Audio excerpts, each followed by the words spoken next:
ख्वाजा गरीब नवाज ने जब अपने खादिम से कहा कि जा अना सागर से कह दे कि तुझे ख्वाजा गरीब नवाज ने बुलाया है।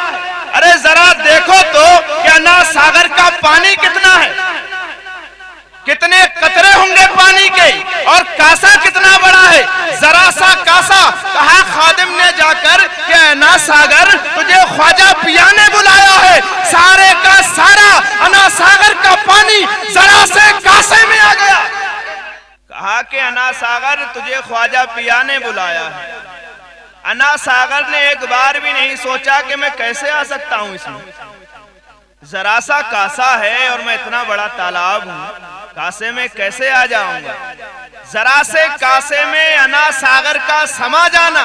तो जब ख्वाजा पिया जो गुलाम है मेरे रसूल के, जो खादिम है मेरे नबी के, जो कलमा पढ़ते हैं मेरे नबी का, जो तारीफ करते हैं मेरे नबी की, जो गुलाम खादिम, जब उसका ये हाल कि खुद ना कहे अपने गुलाम की जबानी कहलवाए और सारे का सारा अना सागर का पानी जरा से कासे में आ जाए, तो क्या हम तमाम लोग दीवानों पर मेरे महबूब एक ही वक्त में अपनी रहमत की चादर नहीं डाल सकते। जब आप दुरूद पढ़ेंगे तो समझो कि नबी करीम सल्लल्लाहु ताला अलैहि वसल्लम की रहमत की चादर के तले हैं। पढ़ी दुरूद शरीफ। अल्लाहुम्मा सल्ली अला सय्यिदिना मौलाना। ला उक़सिमु बिहादल बलद, मुझे शहरे मक्का की कसम। अल्लाह तबारक व तआला इरशाद फरमाता है 30वां पारा सूरह बलद जो शुरू है ला उक़सिमु बिहादल बलद से, कि मुझे शहरे मक्का की कसम।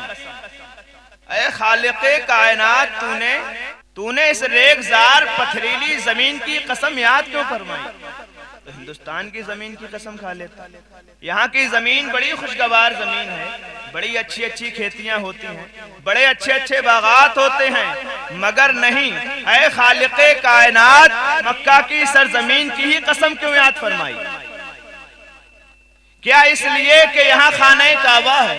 क्या इसलिए कि यहाँ मुकद्दस हतीम है? क्या इसलिए कि यहाँ जबले नूर है? क्या इसलिए कि यहाँ जबले रहमत है? क्या इसलिए कि यहाँ मकाम इब्राहिम है? क्या इसलिए कि यहाँ सफा मरवा की मुकद्दस पहाड़ियाँ हैं? ऐ खालिक़े कायनात, तूने इस रेगजार जमीन की कसम क्यों याद फरमाई? तो मशीयत इलाही कहेगी ये खाने काबा क्या है, ये मुकद्दस हतीम क्या है, ये मकामे इब्राहिम क्या है, ये जबले नूर क्या है, ये जबले रहमत क्या है, ये सफा मरवा की मुकद्दस पहाड़ियां क्या हैं? ये तो बहुत पहले से मौजूद है। अगर मुझे कसम याद करनी थी तो तौरात में इसकी कसम का जिक्र कर देता, इंजील में इसकी कसम का जिक्र कर देता, ज़बूर में याद कर लेता। मैंने शहरे मक्का की कसम इसलिए याद नहीं फरमाई कि यहाँ जबले नूर है, जबले रहमत है, मकाम इब्राहिम है, सफा मरवा की मुकद्दस पहाड़ियाँ हैं, खाने काबा है। मैंने शहर की कसम याद की है तो सिर्फ और सिर्फ इसलिए वअन्ता हिल्लुम बिहाज़ल बलद के शहर ने मेरे महबूब के कदमों के बोसे बिहादल बलद, क्या मेरे महबूब आप इस शहर में जलवा फरोज हैं, इस जमीन ने आपके कदमों को चूम लिया, इस जमीन ने आपके कदमों के बोसे ले लिए हैं। अब इस जमीन का मकाम बुलंद हो गया है। अरे जिस जमीन की कसम खुदा का है, इस जमीन का जिक्र अल्लाह तबारक व तआला फरमाए। अल्लाह तबारक व तआला सबसे बेहतर, सबसे आला, सबसे बुलंद वाला, सबसे बड़ी जात जो है वो खुदा की है। और जब वो किसी चीज की कसम याद फरमाए और उसके बाद कह दे वअन्ता हिल्लुम बिहाज़ल बलद, ला उक़सिमु बिहाज़ल बलद, मुझे शहरे मक्का की कसम खाने की कोई जरूरत ना थी। अगर मैं इसकी कसम याद ना फरमाता तो मेरे मकामो मर्तबा में कोई कमी नहीं आती।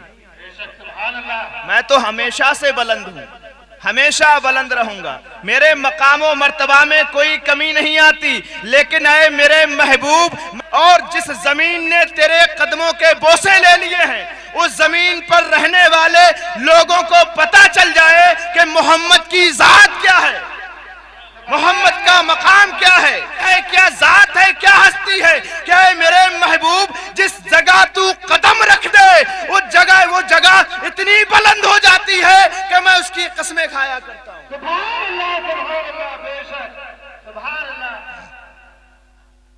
तो जिस रसूल की जलवागरी के सबब अल्लाह तबारक व ताला खाना काबा की कसमें खाए, अल्लाह तबारक व ताला खाना काबा को याद फरमाए, सरजमीन मक्का की कसमें याद फरमाए, उस रसूल का मकाम क्या है, उस रसूल का रुतबा क्या है, आज हमें यही सीखना। तो अल्लाह तबारक व ताला ने सबसे पहले अपने नबी के नूर को पैदा फरमाया। अव्वल मा खलक़ल्लाहु नूरी, हदीस के अल्फाज कि सबसे पहले, अव्वल मानी अव्वल कहते ना एक पहला, अव्वल मा, अव्वल वो चीज, खलका जो पैदा की अल्लाह तबारक व ताला ने, नूरी हुजूर फरमा रहे मेरा नूर है।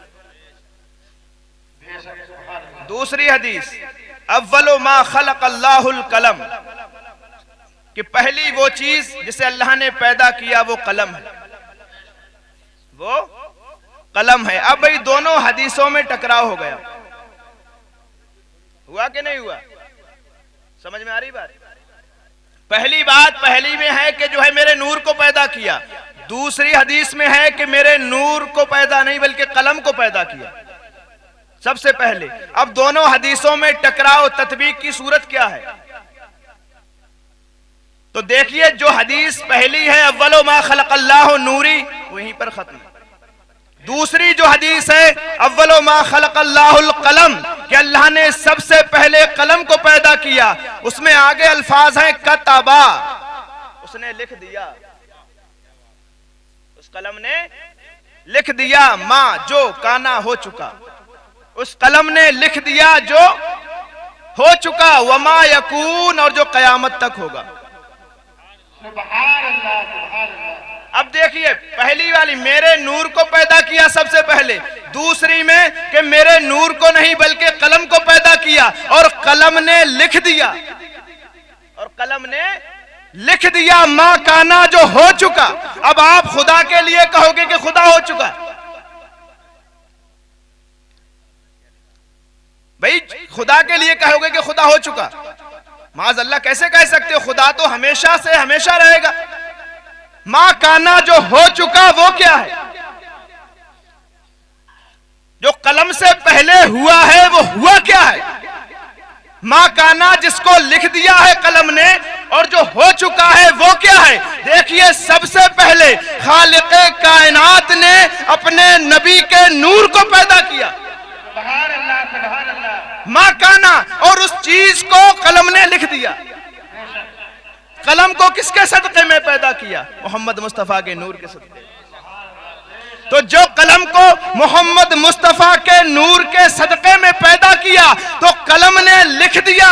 बात देखिए, कलम ने लिख दिया मां काना जो हो चुका। देखिए जब कलम को पैदा किया तो कलम ने सबसे पहले मोहम्मद मुस्तफा की तारीफ बयान की। अल्लाह ने सबसे पहले अपने नूर से अपने नबी के नूर को पैदा किया और अपने नबी के नूर से सबसे पहले कलम को पैदा किया और कलम ने सबसे पहले मोहम्मद मुस्तफा की तारीफ लिखी। सुभान अल्लाह, ये मकाम है नबी का सल्लल्लाहु अलैहि वसल्लम का। दूसरी हदीस हजरत जाबिर अर्ज करते अय्यो शैन मा खलक़ल्लाह कि अल्लाह तबारक व ताला ने सबसे पहले कौन सी चीज को पैदा फरमाया। क्या नबी करीम सल्लल्लाहु ताला अलैहि वसल्लम अल्लाह ने सबसे पहले किस चीज को पैदा फरमाया। लम यकुन फी ज़ालिकल वक्त शै, कि उस वक्त कोई चीज भी मौजूद ना हो। ला हजरुन, पत्थर भी ना हो, वला शजरुन, कोई दरख्त भी ना हो, वला नारुन, दोज़ख भी ना हो, वला जन्नतुन जन्नत भी ना हो, वला इंसुन न कोई इंसान हो, वला जिन्नुन न कोई जिन हो, वला अर्दुन न जमीन हो, वला समा न आसमान हो, कोई चीज ना हो। अल्लाह के रसूल सबसे पहले खालिक़े कायनात ने किस चीज को पैदा फरमाया? तो हुजूर ने फरमाया, ए जाबिर इन्नल्लाह ताला खलक़ा क़ब्लल अशियाई नूरा नबिय्यका मिन नूरिही, कि जाबिर तमाम चीजों से पहले उस वक्त इंसान न थे, जिन्नात न थे, शजरो हजर न थे, कुछ मौजूद न था, शजर पत्ते भी नहीं थे, पेड़ भी नहीं थे, इंसान जिन्नात दोज़ख जहन्नम कुछ भी ना था। ए जाबिर सबसे पहले अल्लाह तबारक व तआला ने तेरे नबी के नूर को अपने नूर से पैदा किया। उस वक्त कुछ ना था, अगर थी तो सिर्फ दो जातें थी, एक रब्बुल आलमीन की जात, दूसरी रहमतुल लिल आलमीन की जात। उस वक्त सिर्फ दो ही जातें थी, एक पैदा करने वाले की और दूसरा वो जिसको पैदा किया गया। अब यही नूर जिसको अल्लाह तबारक व तआला ने सबसे पहले पैदा फरमाया, इस नूर के जलवे देखिए कि हजरत आदम अलैहिस्सलाम का पुतला तैयार किया गया। कब से तैयार हो रहा था? जब अल्लाह तबारक व तआला ने आबो गिल को तैयार किया तो खालिक़े कायनात कहता कि फरिश्ते झुक जाओ, सजदा करो आदम को, या जो है आदम की इस मिट्टी का एहतराम करो कि इससे अब मैं जो है अपना खलीफा बनाने वाला हूं। लेकिन नहीं, जब पुतला तैयार हो गया और पुतला तैयार होने के बाद जब मोहम्मद मुस्तफा के नूर को हजरत आदम की पेशानी में रखा, हजरत आदम की पेशानी में रखा, फौरन हुक्म दे दिया कि ऐ फरिश्तों उसजुदू ले आदम, आदम को सजदा तो करो, ऐ फरिश्तों आदम को सजदा करो। अब देखिए कि आदम को सजदा फरिश्तों ने किया, शैतान ने सजदा नहीं किया। लंबा बयान है कि शैतान ने सजदा नहीं किया, शैतान ने सजदे बहुत किए।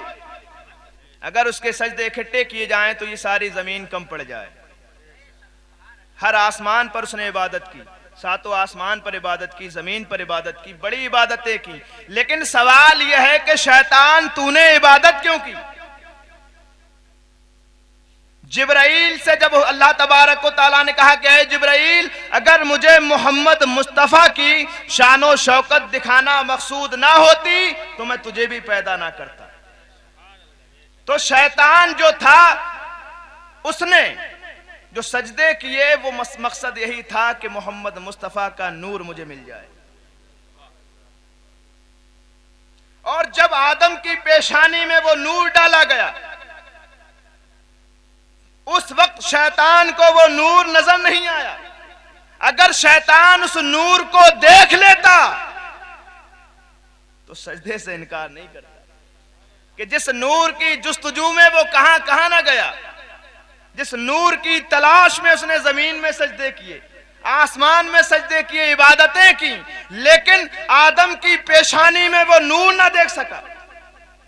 अगर वो नूर देख लेता तो सजदे से इनकार नहीं करता। जब आदम की पेशानी में नूर डाला गया, आदम का मकाम बुलंद हो गया। यही नूर जब इब्राहिम के पास आया, इब्राहिम का मकाम बुलंद हो गया। यही नूर जो है हजरत इस्माइल के पास आया, इस्माइल का मकाम बुलंद हो गया। कि जब ये नूर इब्राहिम के पास था, देखिए कि जब ये नूर इब्राहिम के पास था, इब्राहिम को नारे नमरूद में डाला गया मगर आग ने नहीं जलाया। लोग सोचते कि आखिर मसला क्या था?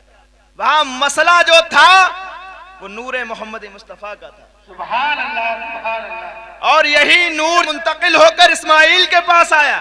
इस्माइल की गर्दन पे छुरी चलाई गई मगर छुरी चली नहीं, वहां भी मसला नूर मोहम्मद मुस्तफा का था। सुभान अल्लाह, बेशक बेशक, सुभान अल्लाह। और जब ये नूर मुंतकिल होते हुए अब्दुल मुत्तलिब के पास आया तो अजाब आया, तमाम लोग परेशान हो गए। लेकिन जो है जिस जगह ये नूर था उसे कोई तकलीफ नहीं। असहाबे फील वाला वाकया है वो पूरा। उसके बाद जब ये नूर अब्दुल्लाह की पुश्त में आया और अब्दुल्लाह की पुश्त से मुंतकिल होकर हजरत बीवी आमना के शिकमे मुबारक में आया। कहो सुभान अल्लाह। हजरत बीवी आमिना के शिकमे मुबारक में जब ये नूर आया तो अब बीवी आमना का मकाम बुलंद हो गया। अब बीवी आमना का मकाम ये बुलंद हो गया कि आपके हाथ से खुशबू आए। जिस जगह आप थूक दें आपके थूक से खुशबू आए। जिस मिट्टी को आप हाथ लगा दें उस मिट्टी से खुशबू आए। अब बीवी आमना का मकाम बुलंद हो गया, जिस गली से गुजर जाएं गली महक जाए। बातें तो थी बनने की। मक्के की औरतें कहने लगी कि अरे आमना को बिल्कुल शर्म नहीं आती, खुशबू लगाती है, बेवा है। तो जो थी आपकी सास फातिमा, उन्होंने कहा कि तू खुशबू क्यों लगाती है, थोड़ी ऊंची आवाज में। तो नूरे मोहम्मदी मुस्तफ़ा को जलाल आ गया और जो आंखें थोड़ी जो है लाल हुई तो वो देखकर बेहोश हो गई। जो सास थी जो आमिना की वो बेहोश हो गई।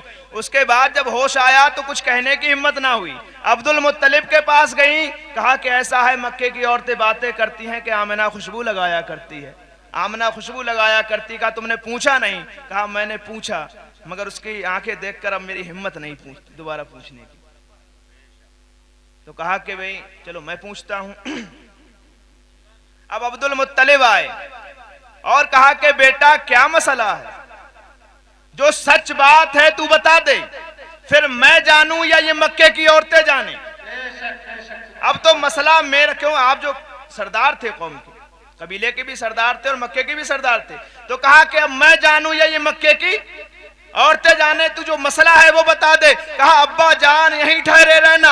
जल्दी दौड़ती हुई गई और कुछ मट्टी उठा कर लाई। कहा अब्बा जान इसकी खुशबू सूंघो। कहा हाँ बेटा सूंघ ली। कहा अब मेरे हाथ की खुशबू सूंघो। कहा बेटा सूंघ ली। कहा कि मेरे दुपट्टे की खुशबू सूंघो। कहा बेटा सूंघ ली। कहा कि देखो खुशबू में कोई फर्क तो नहीं है, जो मिट्टी में खुशबू आ रही है वही दुपट्टे में आ रही है, जो दुपट्टे में आ रही है वही थूक में आ रही है, जिधर से मैं गुजर जाऊं यही खुशबू आया करती है। अरे अब्बा जान बात जो है इत्र का नहीं है, बात कुछ और ही है। जब से मैं मेरे शिकम में ये बच्चा आया है तब से अजीब अजीब हरकतें होने लगी हैं। अरे अब्बा जान बात यही नहीं है, बल्कि जब मैं पानी भरने के लिए कुएं पे जाती हूँ, कि जब मैं पानी भरने के लिए कुएं पे जाती हूँ तो रास्ते में जो पत्थर पड़ते हैं, जिन जिन पत्थर पर मेरा कदम पड़ता है वो पत्थर मोम हो जाया करते हैं। अल्लाह अकबर। और जब मैं कुएं के पास पहुंचती हूँ तो कुएं का पानी खुद ब खुद ऊपर आ जाया करता है। अरे अब्बा जान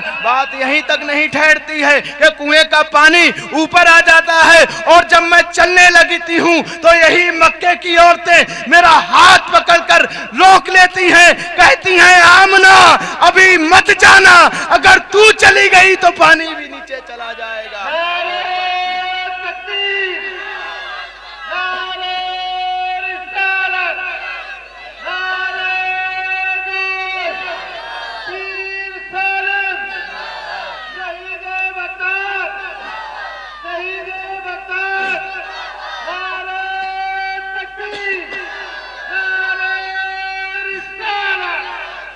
जब ये नूर आमना के शिकमे मुबारक से दोशंबा यानी पीर के दिन इस खाकदाने आलम में तशरीफ लाया, तो इस शान के साथ तशरीफ लाया कि जब आप इस दुनिया में आए तो आपके जिस्म मुबारक पर किसी किस्म की गंदगी ना थी। सुभान अल्लाह। आंखों में सुरमा लगा हुआ, जैसे कि किसी को मेहमानी के तौर पर भेजा हो। और जब सजाए दुनिया में तो सजदा करते हुए, कहो सुभान अल्लाह। कि जब इस खाकदाने आलम में तशरीफ लाए तो सजदा करते हुए। और बताते हैं उलमाए किराम कि जब इस खाकदाने आलम में आए सजदा करते हुए तो यही अल्फाज थे रब्बे हबली उम्मती, रब्बे हबली उम्मती, कि अल्लाह मेरी उम्मत को माफ फरमा देना, कि अल्लाह मेरी उम्मत को माफ फरमा देना। तो आप जब इस खाकदाने आलम में आए सजदा करते हुए, आपका कोई काम हिकमत से खाली नहीं। और सुभान अल्लाह। कि जब आप आए सजदा करते हुए तो अब इस जमीन का हुक्म बदल गया। इससे पहले जमीन का अलग मामला था। कौम इब्राहिम के लिए यही हुक्म था कि इबादत करनी है तो कोई खास जगह बना लो। कौम यूसुफ के लिए भी यही हुक्म था कि इबादत करनी है तो भाई कोई खास जगह बना लो। मूसा अलैहिस्सलाम की कौम के लिए यही हुक्म था कि इबादत के लिए कोई खास जगह कर ली जाए तैयार। ईसा अलैहिस्सलाम की कौम के लिए भी यही हुक्म था कि इबादत के लिए कोई खास जगह बना ली जाए। लेकिन जब मोहम्मद मुस्तफा की उम्मत की बात आई और आपने जब सजदा कर दिया तो इसका हुक्म बदल गया है। कहो सुभान अल्लाह। पानी का काम है पाक करना, पानी का काम है पाक करना। नूह अलैहिस्सलाम के जमाने में तूफान नूह आया और इतना पानी बरसा, इतना पानी बरसा कि उसने जो कहा था कनान ने, नूह अलैहिस्सलाम के बेटे ने, उन्होंने कहा कि बेटा ईमान ले आ, हमारी कश्ती में सवार हो जा। तो कहा नहीं नहीं, मुझे ये पहाड़ बचा लेंगे, मुझे ये पहाड़ बचा लेंगे। तो नूह अलैहिस्सलाम ने कहा नहीं बेटा, आज अल्लाह के हुक्म से कोई नहीं बचाएगा। तो अब अंदाजा लगाइए कि वो पहाड़ पर चढ़ा होगा बचने के लिए, लेकिन बच नहीं पाया। तो इसका मतलब यह है कि बारिश बहुत ज्यादा हुई। मुफस्सिरीन किराम तफसीर में लिखते, तफसीर जलालैन में मैंने पढ़ा कि इतनी बारिश हुई थी कि कई सदियों तक आसमान में सुराख नजर आया करते थे। तो अब ये बताइए, जमीन जो है सारी ज़ेरे आब हो गई, पानी के नीचे आ गई, तो पाक हो जाना चाहिए, होना चाहिए कि नहीं? लेकिन हुक्म वही है कि इबादत करनी है तो मखसूस मकाम पर की जाए, नमाज पढ़नी है तो मखसूस मकाम पर पढ़ी जाए। ऐ ईसा अपनी उम्मत को बता दो, मूसा अपनी उम्मत को बता दो कि इबादत के लिए खास जगहें तैयार कर रखी हैं। लेकिन जब हुजूर ने सजदा कर दिया है, इस जमीन ने मेरे महबूब के कदमों के बोसे ले लिए हैं। अब इस जमीन का हुक्म बदल गया है कि मेरे महबूब के उम्मतियों, तुम्हारी इबादत के लिए मस्जिद हराम को खास नहीं किया गया, तुम्हारी इबादत के लिए मस्जिद नबवी को खास नहीं किया गया, तुम्हारी इबादत के लिए खाने काबा को खास नहीं किया गया, तुम्हारी इबादत के लिए बैतुल मुकद्दस को खास नहीं किया गया, तुम्हारी इबादत के लिए मस्जिद अक्सा को खास नहीं किया गया, बल्कि ऐ मेरे महबूब के उम्मतियों, तुम जहां चाहो नमाज पढ़ो, तुम्हारे लिए सारी जमीन पाको साफ कर दी गई है।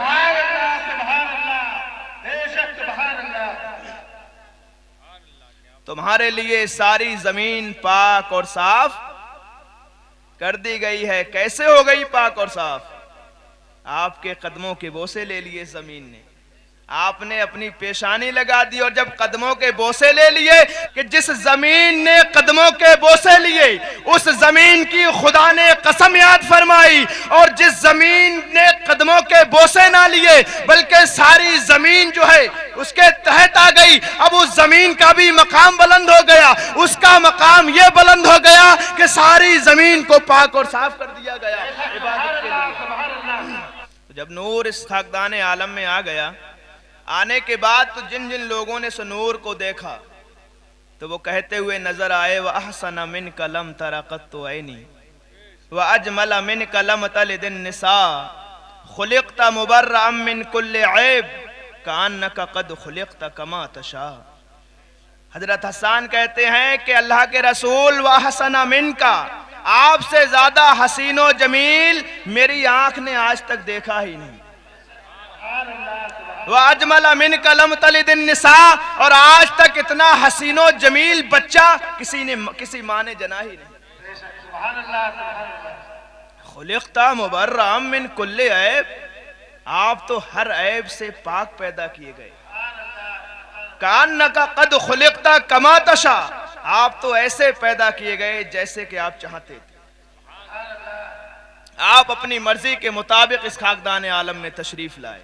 जैसे कि हम कहीं बन ठन के जाते हैं ना, अपनी मर्जी से कि वे तैयार होकर गए हों, तो वही कहा कि ऐसा लगा जैसे कि आप खुद ब खुद तैयार होकर इस खाकदान आलम में तशरीफ ले आए। अब हजरत हसन की बात सुनिए कि हजरत हसन जो है मक्के के लोगों को देखा होगा, मदीने के लोगों को देखा होगा, और कहीं के लोगों को देखा नहीं, या जहां जहां गए होंगे, लेकिन हिंदुस्तान के लोगों को नहीं देखा, अमेरिका के लोगों को नहीं देखा, इंग्लैंड के लोगों को नहीं देखा, अगर ममालिक हैं वहां उन्होंने नहीं देखा होगा, तो हो सकता है कि किसी दूसरे मुल्क में इनसे ज्यादा हसीन हो।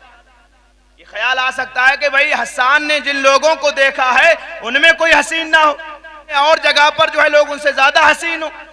तो हुजूर ने फिर जिब्राइल से भी पूछा, कहो सुभान अल्लाह, कहे जिब्राइल तू बता, क्या तूने मुझसे ज्यादा हसीन किसी को देखा है? तो जिब्राइल ने कहा है अल्लाह के नबी सल्लल्लाहु अलैहि वसल्लम, रअयतुल मगारिबहा व मशारिकहा, कि मैंने जमीन का जर्रा जर्रा देखा है, मैंने जमीन का कोना कोना देखा है, मैंने जमीन का गोशा गोशा देखा है, मैंने मशरिक से लेकर मगरिब तक, पूरब से लेकर पश्चिम तक, उत्तर से लेकर दक्षिण तक सब कुछ देखा है। ऐ मेरे महबूब, मैंने आपसे ज्यादा हसीनो जमील किसी को देखा ही नहीं। सबसे ज्यादा हसीनो जमील अल्लाह ने अपने महबूब को पैदा किया। इसकी देखिए कि हजरत यूसुफ का जो जिक्र है अल्लाह ने कुरान में किया है। सूरह यूसुफ है 12वें पारे में, 12वें पारे शुरू 13वें में जाके खत्म है। तो उसको अल्लाह ने फरमाया अहसनल क़सस, कुरान में सबसे बेहतरीन किस्सा। कुरान का जो सबसे बेहतरीन किस्सा है वो यूसुफ अलैहिस्सलाम उनका वाक़या है, उसमें जुलेखा वाला, उनके भाइयों वाला पूरा जो जिक्र है उसने अल्लाह ने बताया कि सबसे बेहतरीन किस्सा है। तो उसमें यूसुफ अलैहिस्सलाम का जो कुरान में जिक्र किया, क्योंकि जुलेखा उन पर आशिक हो गई, तो औरतें बातें करने लगी, इसकी बीवी है, और एक गुलाम पर फरिफ्ता हो गई, एक गुलाम पर दीवानी हो गई। तो उन्होंने कहा ऐसा है कि अब औरतें बातें कर रही हैं, उन्हें मैं किन किन को बताऊंगी, ऐसा सबकी दावत करो। तो सबकी दावत की गई। तो जब सबकी दावत की गई तो सबके हाथ में एक छुरी और एक नींबू दिया गया। उनके औरतों के हाथ में एक छुरी और एक नींबू दिया गया। तो कहा जैसे ही मैं कहूं कि नींबू काटो, तुम नींबू काटना शुरू कर देना। अब इधर जो है उन्होंने कहा कि नींबू काटो, इधर जो है हजरत यूसुफ अलैहिस्सलाम को सिर्फ सामने से निकाला था, कहा इधर नींबू का काटो, काटने के इधर जो है हजरत यूसुफ अलैहिस्सलाम को सामने से निकाल दिया। तो जब यूसुफ अलैहिस्सलाम को वो उन्होंने देखा तो नींबू भी कट गया, नींबू के साथ उंगलियां भी कट गईं। नींबू के साथ उंगलियां भी कट गईं। अब देखिए उन्हें एहसास तक नहीं हुआ, उन्हें इस बात का एहसास तक नहीं हुआ, जब रंग देखा तो तुम्हारी उंगली कट गई। तो इसीलिए शायर ने कहा कि हुस्न यूसुफ पे कटी मिस्र में अंगुष्ठे जना, कि यूसुफ अलैहिस्सलाम के हुस्न पर मिस्र की औरतों ने उंगलियां काट ली। हुस्न यूसुफ पे कटी मिस्र में अंगुष्ठे जना, सर कटाते हैं तेरे नाम पे मर्दाने अरब।